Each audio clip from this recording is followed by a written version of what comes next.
Now, let's drift off to sleep. Today, you'll be falling asleep during a thunderstorm inside of a cozy camper trailer next to a lake in the mountains.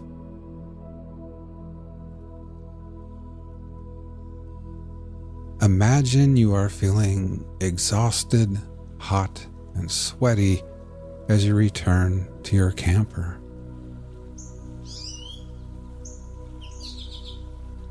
You've just conquered your long-held dream of hiking to the very summit of Moonrest Mountain.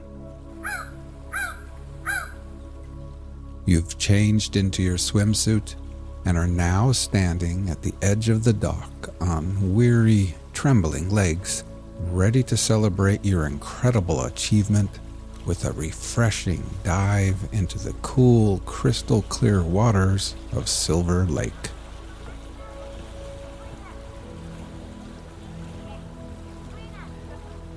With your arms raised above your head and ready to dive in, you glance at the slow-moving dark clouds on the horizon. Beads of sweat are still clinging to your forehead when you push off the dock and soar through the air before gliding perfectly into the water. The crisp, cool water envelops you, gently massaging your entire being. You can almost taste the clean, mineral freshness of the water as it washes away all the sweat, dust, and grime from your skin.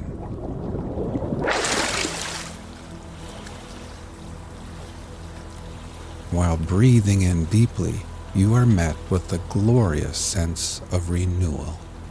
You feel utterly refreshed and rejuvenated.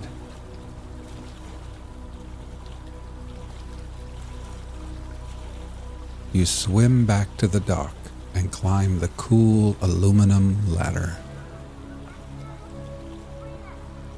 Then, standing there with a soft cotton towel draped around your shoulders, you gaze out across the deep blue lake. Here and there, motorboats, canoes, sailboats, and jet skis are now headed towards the shores. Everyone knows rain is coming.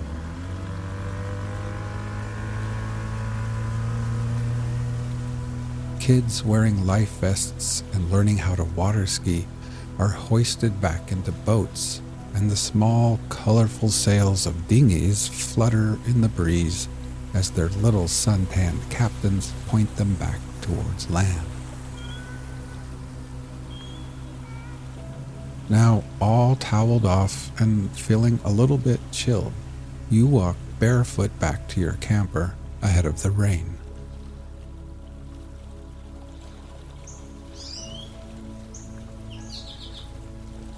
At the little picnic table, you collect your book, coffee mug, and sunglasses.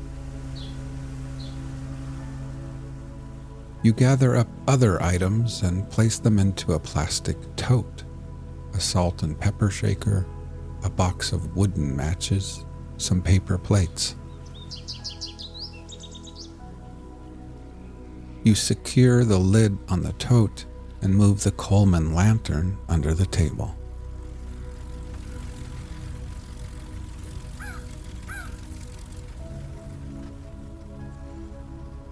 At the fire pit, you fold up your camping chair and tuck it below the protective cover of a tall ponderosa pine. Then you return to your camper, open the door, and step inside.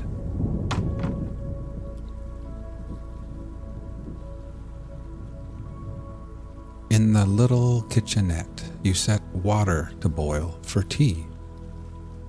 And then you change into your favorite, coziest leisure wear.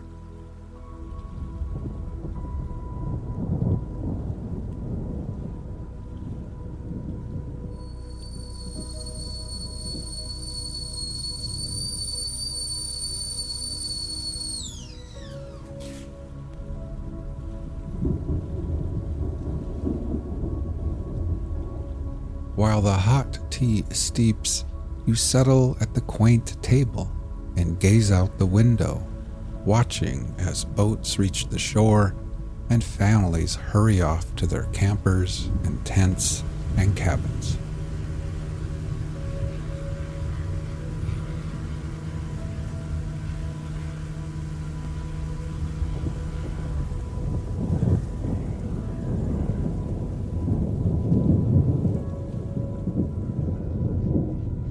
Now, with a warm cup of tea in hand and nestled in your soft, comfy clothes, you feel your body slowly warming again. You bring the mug to your lips. The fragrant steam curls around your face as you take a tiny sip.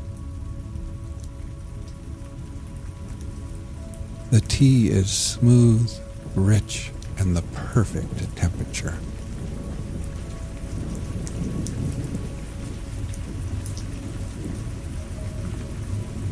You take a bigger sip, and the tea flows down to your core, melting away the chill from the lake.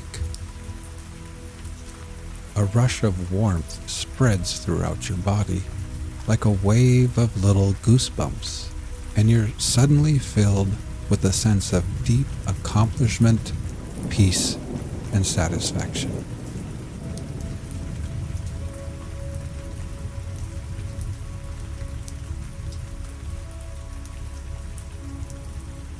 Now, as you sit here at Silver Lake, let's prepare for sleep. First, close your eyes and simply become aware of your breathing, feeling your chest gently rise and fall again.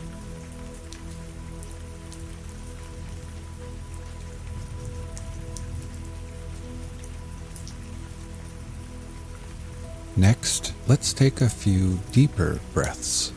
We will slowly fill our lungs with the cool, sweet scent of pine trees and that fresh mountain air. And then, after holding briefly, we will let it all go and exhale. Ready? Breathe in deeply, hold for 3, 2, 1, and then exhale.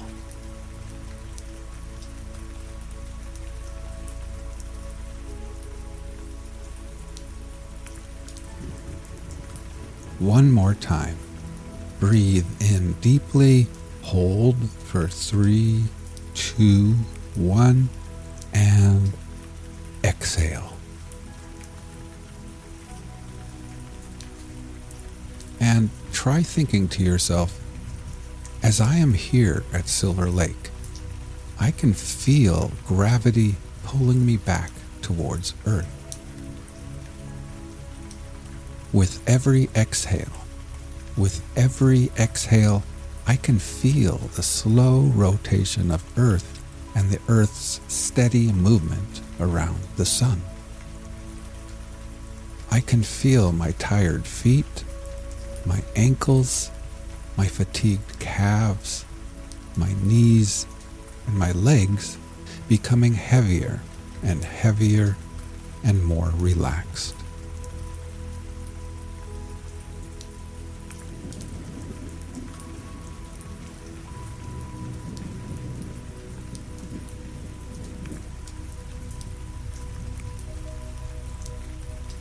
You finish the last sip of your perfect tea, and then you pick up a little pencil and notebook resting on the table. With them in hand, you make your way to the sleeping nook at the other end of the camper, where you collapse heavily into the soft, wide bed.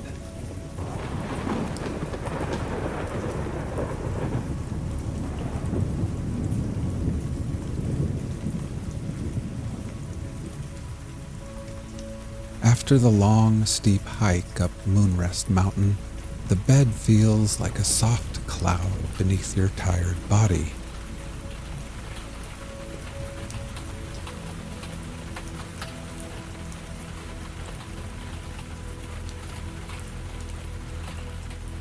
The little windows by the bed are cracked open, and your nostrils catch the pleasant scent of fresh rain on pine needles and moss.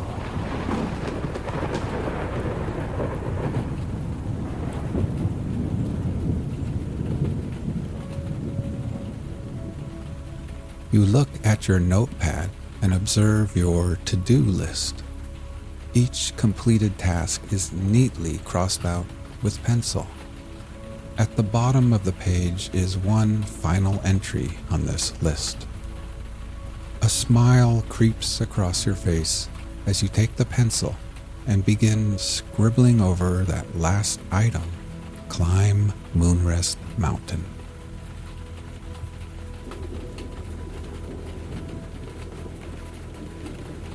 You set the notepad aside, thinking how perfect everything feels at this moment. You've completed everything you set out to do here. Tomorrow holds no obligations, and for now, everything is done, finished, and complete. You have earned this wonderful moment of absolute peace.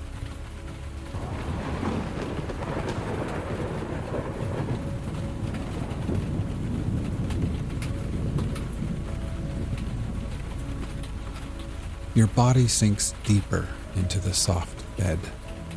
Every muscle relaxes from the tips of your fingers to the soles of your tired feet as you surrender to the peace and calm and take in the rich mountain air.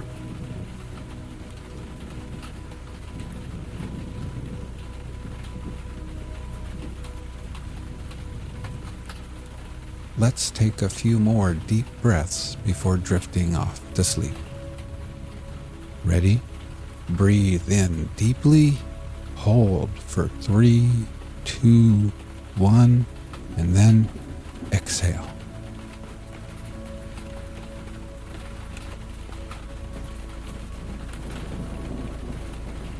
One more time. Breathe in deeply, hold for 3, 2, 1, and exhale.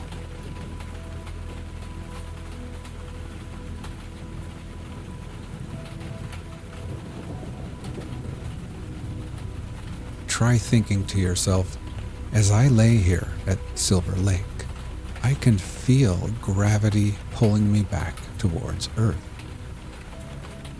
With every exhale, I experience my body feeling heavier and heavier and more relaxed.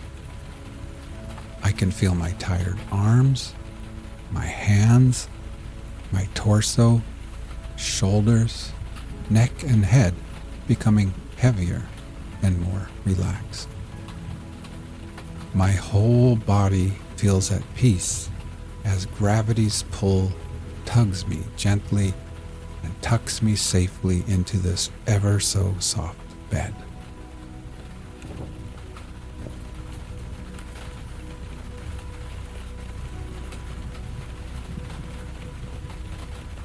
Now, feeling oh so satisfied, safe, accomplished, rejuvenated, sleepy, and happy, you reach over to a little transistor radio, tune it to your favorite station, then lay back and close your eyes.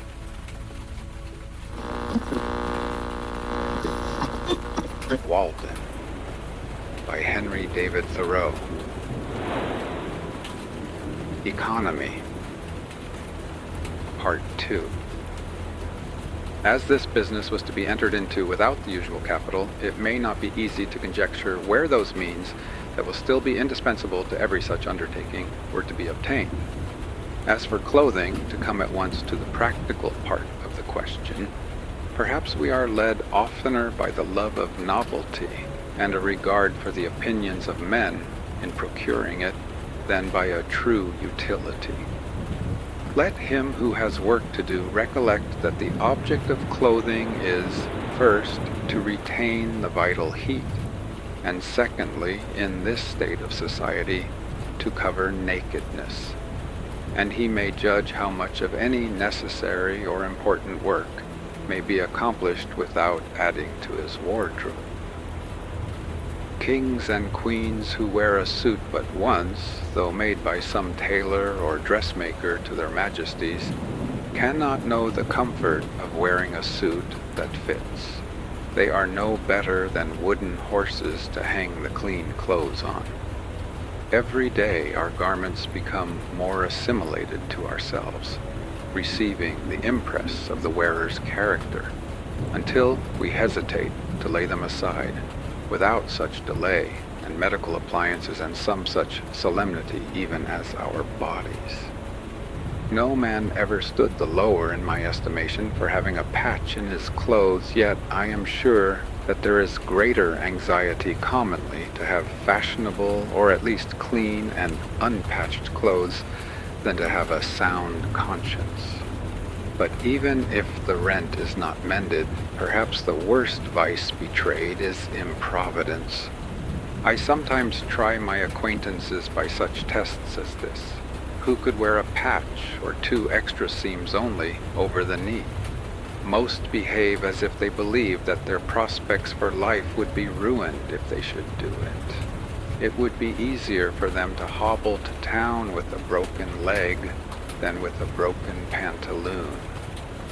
Often, if an accident happens to a gentleman's legs, they can be mended.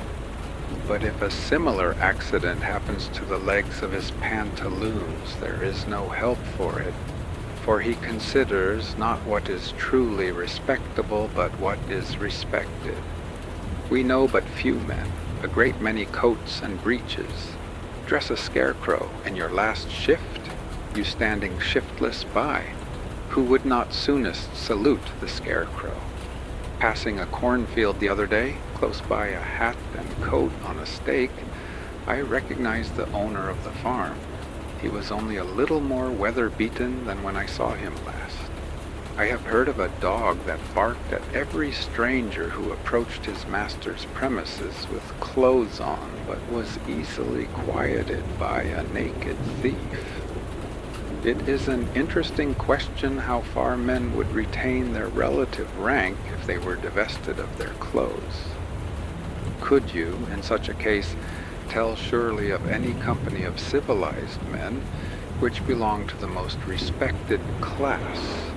When Madame Pfeiffer, in her adventurous travels round the world from east to west, had got so near home as Asiatic Russia, she says that she felt the necessity of wearing other than a traveling dress when she went to meet the authorities, for she was now in a civilized country where people are judged of by their clothes. Even in our democratic New England towns, the accidental possession of wealth and its manifestation in dress and equipage alone obtain for the possessor almost universal respect. But they yield such respect, numerous as they are so far heathen, and need to have a missionary sent to them. Beside, clothes introduced sewing, a kind of work which you may call endless. A woman's dress, at least, is never done. A man who has at length found something to do will not need to get a new suit to do it in. For him, the old will do, that has lain dusty in the garret for an indeterminate period. Old shoes will serve a hero longer than they have served his valet, if a hero ever has a valet. Bare feet are older than shoes, and he can make them do. Only they who go to soirees and legislative halls must have new coats to change as often as the man changes in them. But if my jacket and trousers, my hat and shoes are fit to worship God in, they will do. Will they not? Who ever saw his old clothes, his old coat, actually worn out, resolved into its primitive elements, so that it was not a deed of charity to bestow it on some poor boy, by him perchance to be bestowed on some poorer still, or shall we say richer, who could do with less? I say, beware of all enterprises that require new clothes, and not rather a new wearer of clothes. If there is not a new man, how can the new clothes be made to fit? If you have any enterprise before you, try it in your old clothes. All men want not something to do with, but something to do, or rather something to be. Perhaps we should never procure a new suit, however ragged or dirty the old, until we have so conducted, so enterprised, or sailed in some way, that we feel like new men in the old, and that to retain it would be like keeping new wine in old bottles. Our molting season, like that of the fowls, must be a crisis in our lives. The loon retires to solitary ponds to spend it. Thus also the snake casts its slough, and the caterpillar its wormy coat, by an internal industry and expansion, for clothes are but our outmost cuticle and mortal coil. Otherwise we shall be found sailing under false colors, and be inevitably cashiered at last by our own opinion, as well as that of mankind. We don garment after garment, as if we grew like exogenous plants by addition without. Our outside and often thin and fanciful clothes are our epidermis, or false skin, which partakes not of our life, and may be stripped off here and there without fatal injury. Our thicker garments, constantly worn, are our cellular integument, or cortex, but our shirts are our lever, or true bark, which cannot be removed without girdling and so destroying the man. I believe that all races at some seasons wear something equivalent to the shirt.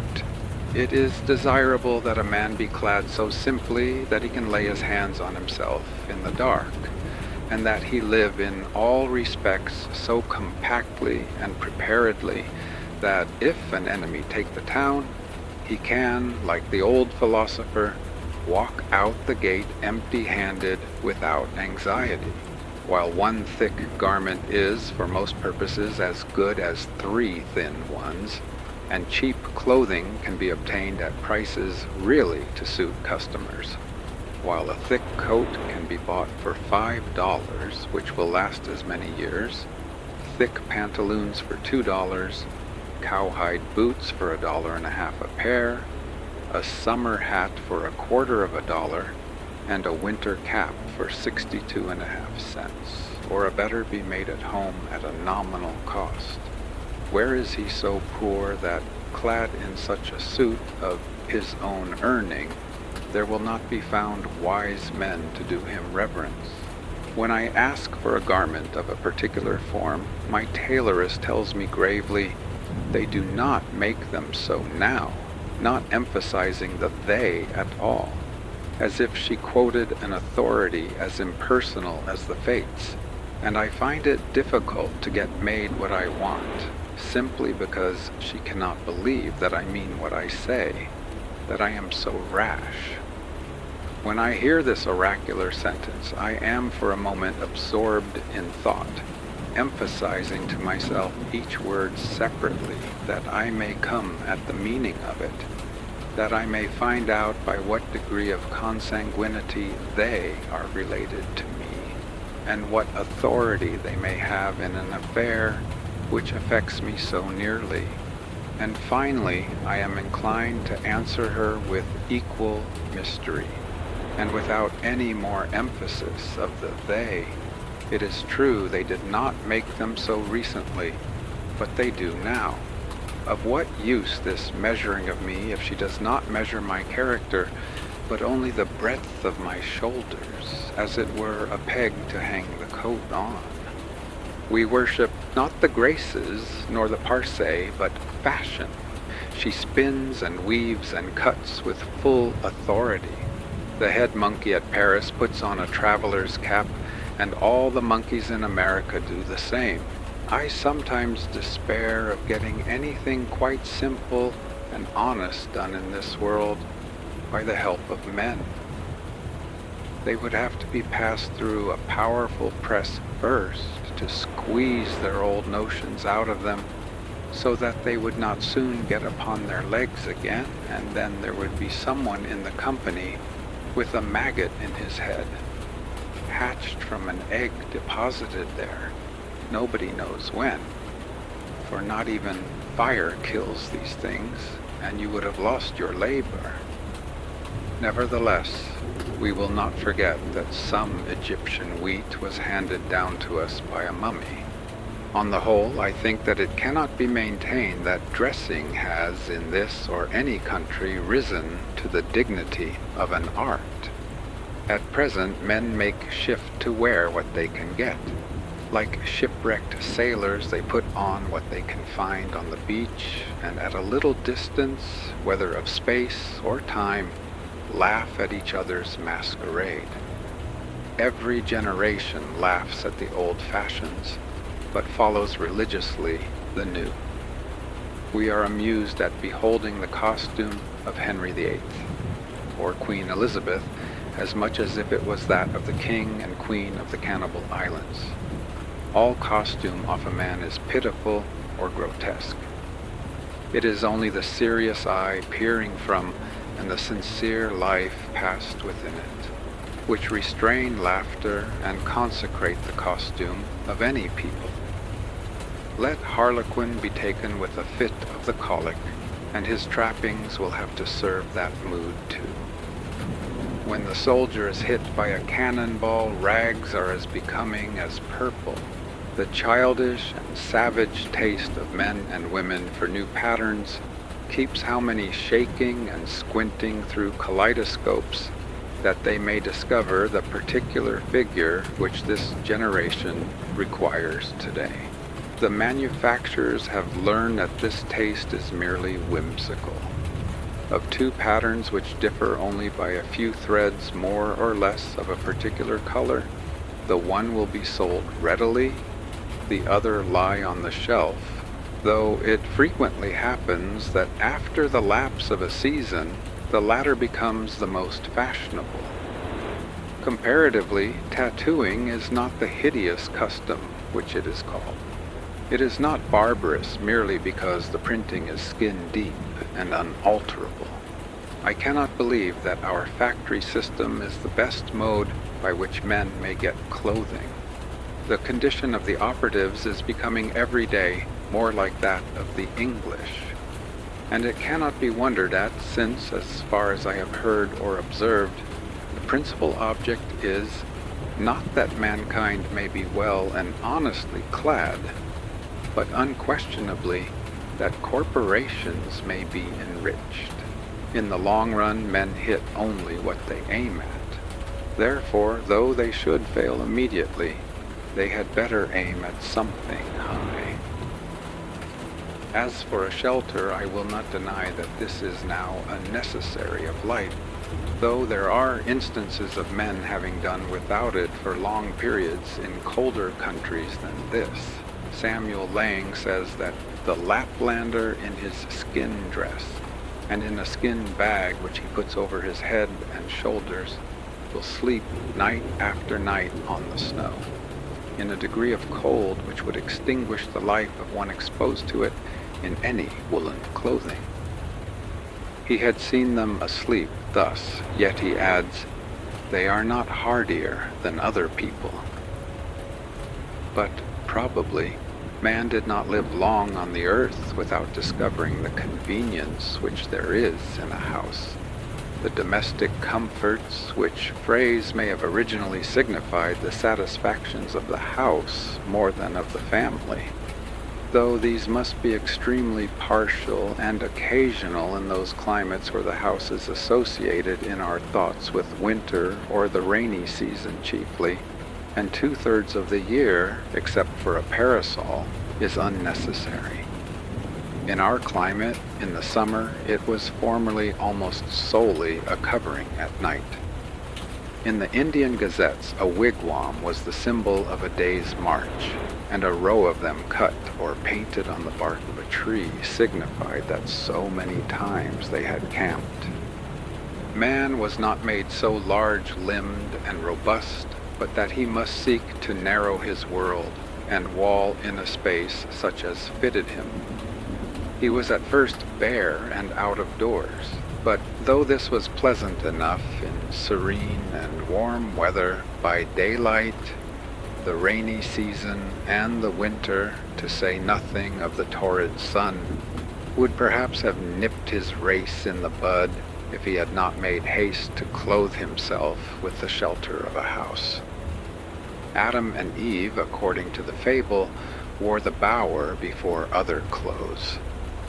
Man wanted a home, a place of warmth or comfort, first of physical warmth, then the warmth of the affections.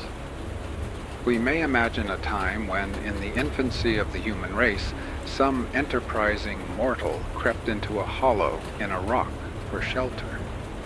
Every child begins the world again to some extent and loves to stay outdoors, even in wet and cold. It plays house as well as horse, having an instinct for it. Who does not remember the interest with which, when young, he looked at shelving rocks, or any approach to a cave? It was the natural yearning of that portion of our most primitive ancestor which still survived in us. From the cave we have advanced to roofs of palm leaves, of bark and boughs, of linen woven and stretched, of grass and straw, of boards and shingles, of stones and tiles.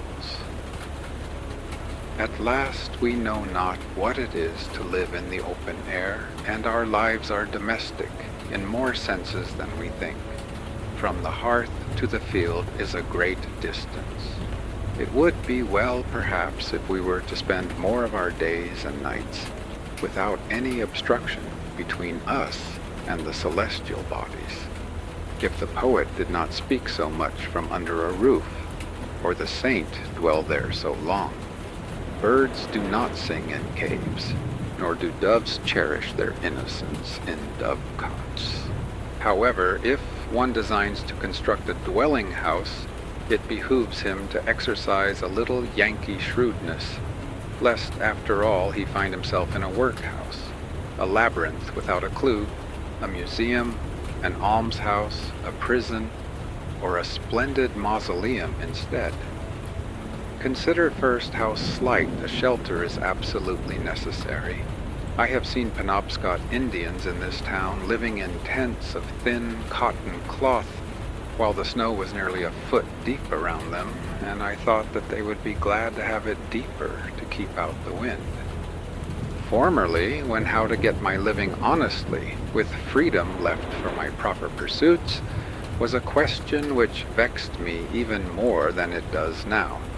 For unfortunately I am become somewhat callous. I used to see a large box by the railroad, 6 feet long by 3 wide, in which the laborers locked up their tools at night, and it suggested to me that every man who was hard pushed might get such a one for $1, and having bored a few auger holes in it to admit the air at least, get into it when it rained and at night, and hook down the lid, and so have freedom in his love, and in his soul be free.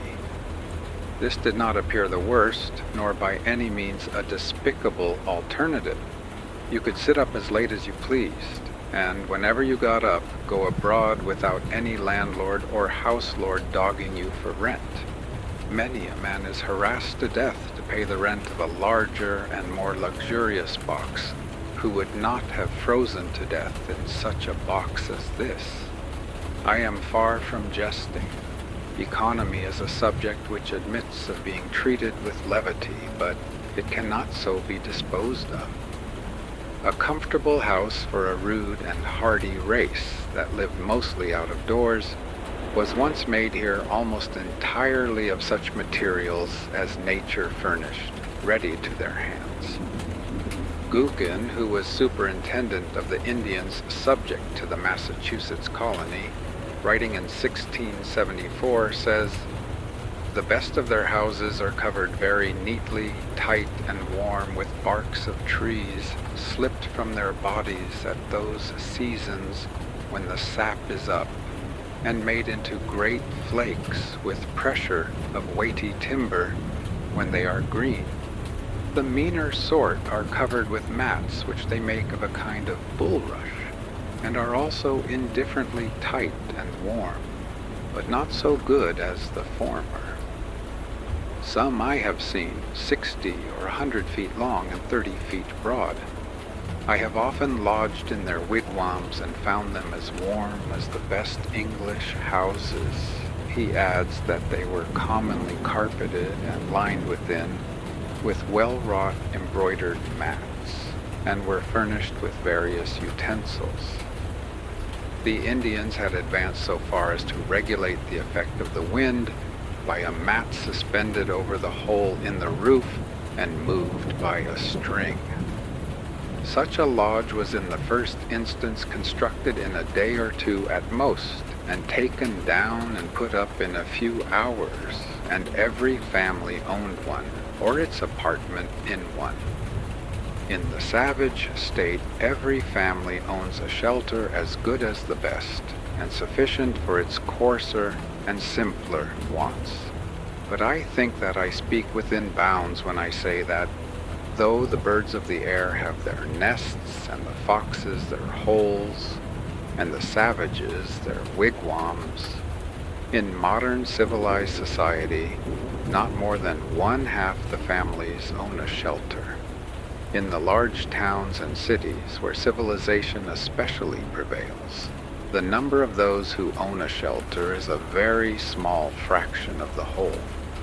The rest pay an annual tax for this outside garment of all, become indispensable summer and winter, which would buy a village of Indian wigwams, but now helps to keep them poor as long as they live.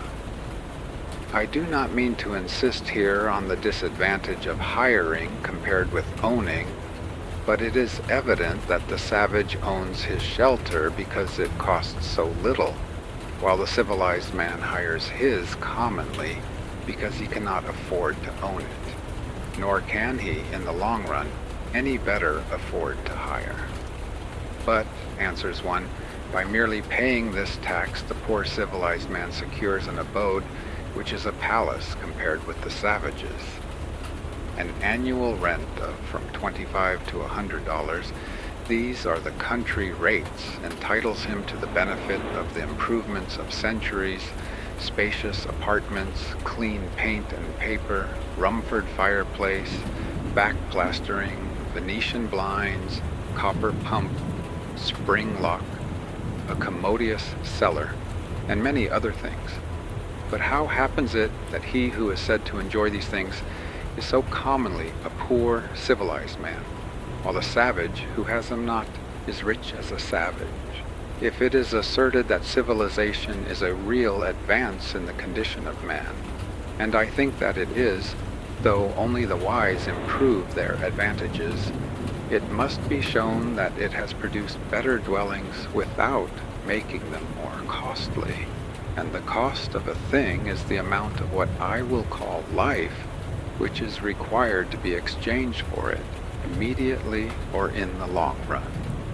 An average house in this neighborhood costs perhaps $800, and to lay up this sum will take from 10 to 15 years of the laborer's life, even if he is not encumbered with the family, estimating the pecuniary value of every man's labor at $1 a day, for if some receive more, others receive less, so that he must have spent more than half his life commonly before his wigwam will be earned. If we suppose him to pay a rent instead, this is but a doubtful choice of evils. Would the savage have been wise to exchange his wigwam for a palace on these terms? It may be guessed that I reduce almost the whole advantage of holding this superfluous property as a fund in store against the future, so far as the individual is concerned, mainly to the defraying of funeral expenses. But perhaps a man is not required to bury himself. Nevertheless, this points to an important distinction between the civilized man and the savage, and no doubt they have designs on us for our benefit in making the life of a civilized people an institution, in which the life of the individual is to a great extent absorbed in order to preserve and perfect that of the race. but I wish to show at what a sacrifice this advantage is at present obtained, and to suggest that we may possibly so live as to secure all the advantage without suffering any of the disadvantage. What mean ye by saying that the poor ye have always with you, or that the fathers have eaten sour grapes, and the children's teeth are set on edge? As I live, saith the Lord God, ye shall not have occasion any more to use this proverb in Israel. Behold, all souls are mine, as the soul of the Father, so also the soul of the Son is mine. The soul that sinneth, it shall die.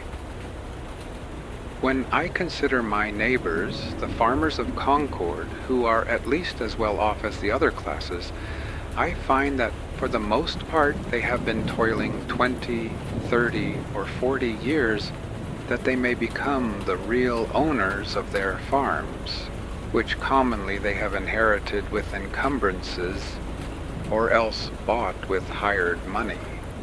And we may regard 1/3 of that toil as the cost of their houses, but commonly they have not paid for them yet.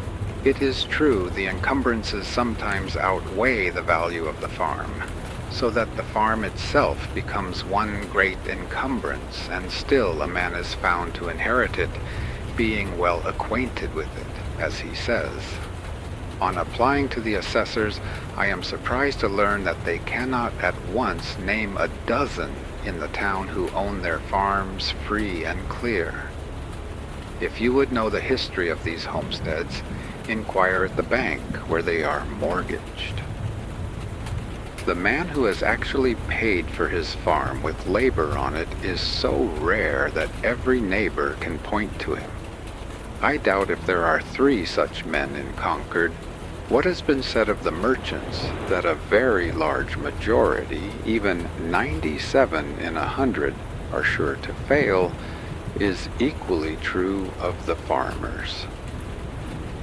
With regard to the merchants, however, one of them says pertinently that a great part of their failures are not genuine pecuniary failures, but merely failures to fulfill their engagements because it is inconvenient, that is, it is the moral character that breaks down. But this puts an infinitely worse face on the matter, and suggests beside that probably not even the other 3 succeed in saving their souls, but are perchance bankrupt in a worse sense than they who fail honestly. Bankruptcy and repudiation are the springboards from which much of our civilization vaults and turns its somersets, but the savage stands on the unelastic plank of famine. Yet the Middlesex cattle show goes off here with éclat annually, as if all the joints of the agricultural machine were suent. The farmer is endeavoring to solve the problem of a livelihood by a formula more complicated than the problem itself. To get his shoestrings, he speculates in herds of cattle. With consummate skill, he has set his trap with a hairspring to catch comfort and independence, and then, as he turned away, got his own leg into it. This is the reason he is poor. And for a similar reason, we are all poor in respect to 1,000 savage comforts, though surrounded by luxuries. As Chapman sings, "The false society of men, for earthly greatness, all heavenly comforts rarefies to air." And when the farmer has got his house, he may not be the richer but the poorer for it, and it be the house that has got him. As I understand it, that was a valid objection urged by Momus against the house which Minerva made, that she had not made it movable, by which means a bad neighborhood might be avoided. And it may still be urged, for our houses are such unwieldy property, that we are often imprisoned rather than housed in them, and the bad neighborhood to be avoided is our own scurvy selves. I know one or two families at least in this town who, for nearly a generation, have been wishing to sell their houses in the outskirts and move into the village, but have not been able to accomplish it, and only death will set them free. Granted that the majority are able at last either to own or hire the modern house with all its improvements. While civilization has been improving our houses, it has not equally improved the men who are to inhabit them. It has created palaces, but it was not so easy to create noblemen and kings. And if the civilized man's pursuits are no worthier than the savage's, if he has employed the greater part of his life in obtaining gross necessaries and comforts merely, why should he have a better dwelling than the former? But how do the poor minority fare? Perhaps it will be found that just in proportion as some have been placed in outward circumstances above the savage, others have been degraded below him. The luxury of one class is counterbalanced by the indigence of another. On the one side is the palace, on the other are the almshouse and silent poor. The myriads who built the pyramids to be the tombs of the pharaohs were fed on garlic, and it may be were not decently buried themselves. The mason who finishes the cornice of the palace returns at night perchance to a hut not so good as a wigwam. It is a mistake to suppose that in a country where the usual evidences of civilization exist, the condition of a very large body of the inhabitants may not be as degraded as that of savages. I refer to the degraded poor, not now to the degraded rich. To know this, I should not need to look farther than to the shanties which everywhere border our railroads, that last improvement in civilization, where I see in my daily walks human beings living in sties and all winter with an open door, for the sake of light, without any visible, often imaginable wood pile, and the forms of both old and young are permanently contracted by the long habit of shrinking from cold and misery, and the development of all their limbs and faculties is checked. It certainly is fair to look at that class by whose labor the works which distinguish this generation are accomplished. Such, too, to a greater or less extent, is the condition of the operatives of every denomination in England, which is the great workhouse of the world. Or I could refer you to Ireland, which is marked as one of the white or enlightened spots on the map. Contrast the physical condition of the Irish with that of the North American Indian, or the South Sea Islander, or any other savage race before it was degraded by contact with the civilized man. Yet I have no doubt that that people's rulers are as wise as the average of civilized rulers. Their condition only proves what squalidness may consist with civilization. I hardly need refer now to the laborers in our southern states who produce the staple exports of this country and are themselves a staple production of the South, but to confine myself to those who are said to be in moderate circumstances. Most men appear never to have considered what a house is, and are actually, though needlessly poor all their lives, because they think that they must have such a one as their neighbors have. As if one were to wear any sort of coat which the tailor might cut out for him, or gradually leaving off palm leaf hat or cap of woodchuck skin, complain of hard times because he could not afford to buy him a crown. It is possible to invent a house still more convenient and luxurious than we have, which yet all would admit that man could not afford to pay for. Shall we always study to obtain more of these things, and not sometimes to be content with less?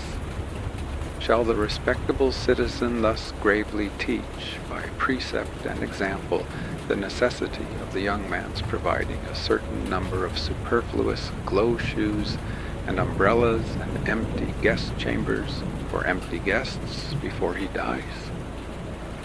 Why should not our furniture be as simple as the Arabs or the Indians? When I think of the benefactors of the race, whom we have apotheosized as messengers from heaven, bearers of divine gifts to man, I do not see in my mind any retinue at their heels, any carload of fashionable furniture. Or what if I were to allow, would it not be a singular allowance, that our furniture should be more complex than the Arabs, in proportion as we are morally and intellectually his superiors? At present our houses are cluttered and defiled with it, and a good housewife would sweep out the greater part into the dust hole and not leave her morning's work undone. Morning work, by the blushes of Aurora and the music of Memnon, what should be man's morning work in this world? I had 3 pieces of limestone on my desk, but I was terrified to find that they required to be dusted daily, when the furniture of my mind was all undusted still, and I threw them out the window in disgust. How then could I have a furnished house? I would rather sit in the open air, for no dust gathers on the grass, unless where man has broken ground. It is the luxurious and dissipated who set the fashions, which the herd so diligently follow. The traveler who stops at the best houses, so-called, soon discovers this, for the publicans presume him to be a Sardanapalus, and if he resigned himself to their tender mercies, he would soon be completely emasculated. I think that in the railroad car we are inclined to spend more on luxury than on safety and convenience, and it threatens without attaining these to become no better than a modern drawing room, with its divans and ottomans and sunshades and 100 other oriental things, which we are taking west with us, invented for the ladies of the harem and the effeminate natives of the celestial empire, which Jonathan should be ashamed to know the names of. I would rather sit on a pumpkin and have it all to myself than be crowded on a velvet cushion. I would rather ride on earth in an ox cart with a free circulation than go to heaven in the fancy car of an excursion train and breathe a malaria all the way. The very simplicity and nakedness of man's life in the primitive ages imply this advantage at least, that they left him still but a sojourner in nature. When he was refreshed with food and sleep, he contemplated his journey again. He dwelt, as it were, in a tent in this world, and was either threading the valleys or crossing the plains, or climbing the mountain tops. But lo, men have become the tools of their tools. The man who independently plucked the fruits when he was hungry is become a farmer, and he who stood under a tree for shelter, a housekeeper. We now no longer camp as for a night, but have settled down on earth and forgotten heaven. We have adopted Christianity merely as an improved method of agriculture. We have built for this world a family mansion, and for the next a family tomb. The best works of art are the expression of man's struggle to free himself from this condition. But the effect of our art is merely to make this low state comfortable and that higher state to be forgotten.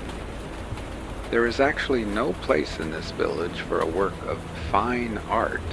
If any had come down to us, to stand, for our lives, our houses and streets furnish no proper pedestal for it.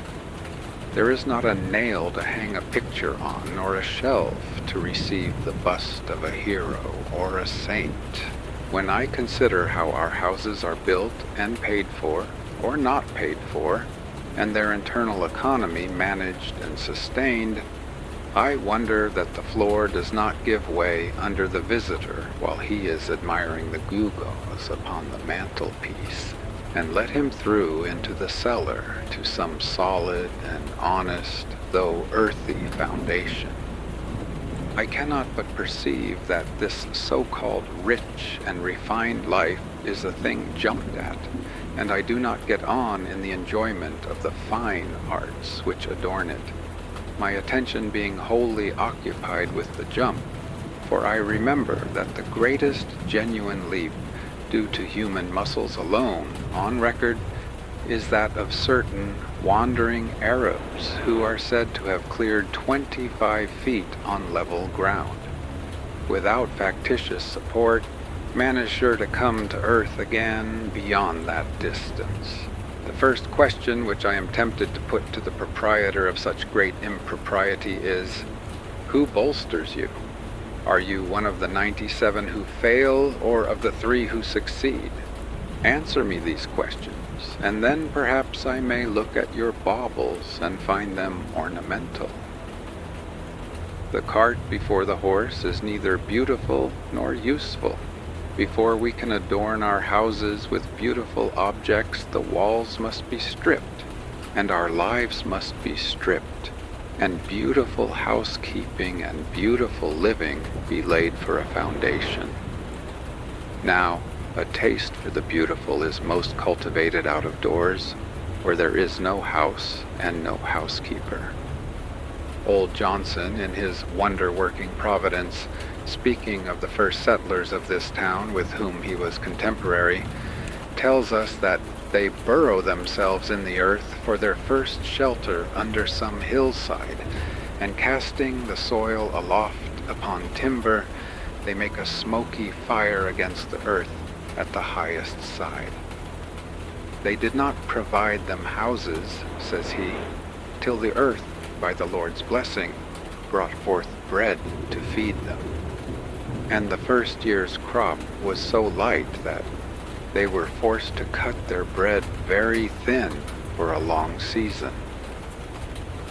The secretary of the province of New Netherland, writing in Dutch in 1650 for the information of those who wished to take up land there, states more particularly that those in New Netherland, and especially in New England, who have no means to build farmhouses at first, according to their wishes, dig a square pit in the ground, cellar fashion, 6 or 7 feet deep, as long and as broad as they think proper, case the earth inside with wood all round the wall, and line the wood with the bark of trees or something else to prevent the caving in of the earth. Floor this cellar with plank and wainscot it overhead for a ceiling, raise a roof of spars clear up, and cover the spars with bark or green sods, so that they can live dry and warm in these houses with their entire families for 2, 3, and 4 years, it being understood that partitions are run through those cellars which are adapted to the size of the family. The wealthy and principal men in New England in the beginning of the colonies commenced their first dwelling houses in this fashion for 2 reasons. Firstly, in order not to waste time in building and not to want food the next season. Secondly, in order not to discourage poor laboring people whom they brought over in numbers from fatherland. In the course of 3 or 4 years, when the country became adapted to agriculture, they built themselves handsome houses, spending on them several thousands. In this course, which our ancestors took, there was a show of prudence at least, as if their principle were to satisfy the more pressing wants first. But are the more pressing wants satisfied now? When I think of acquiring for myself one of our luxurious dwellings, I am deterred, for, so to speak, the country is not yet adapted to human culture, and we are still forced to cut our spiritual bread far thinner than our forefathers did their wheaten. Not that all architectural ornament is to be neglected even in the rudest periods, but let our houses first be lined with beauty, where they come in contact with our lives, like the tenement of the shellfish, and not overlaid with it. But alas, I have been inside one or two of them, and know what they are lined with. Though we are not so degenerate but that we might possibly live in a cave or a wigwam or wear skins today, it certainly is better to accept the advantages, though so dearly bought, which the invention and industry of mankind offer.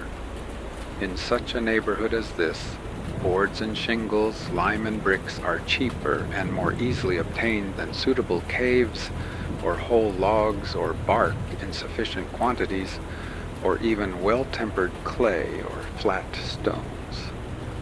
I speak understandingly on this subject, for I have made myself acquainted with it both theoretically and practically. With a little more wit, we might use these materials so as to become richer than the richest now are, and make our civilization a blessing. The civilized man is a more experienced and wiser savage, but to make haste to my own experiment.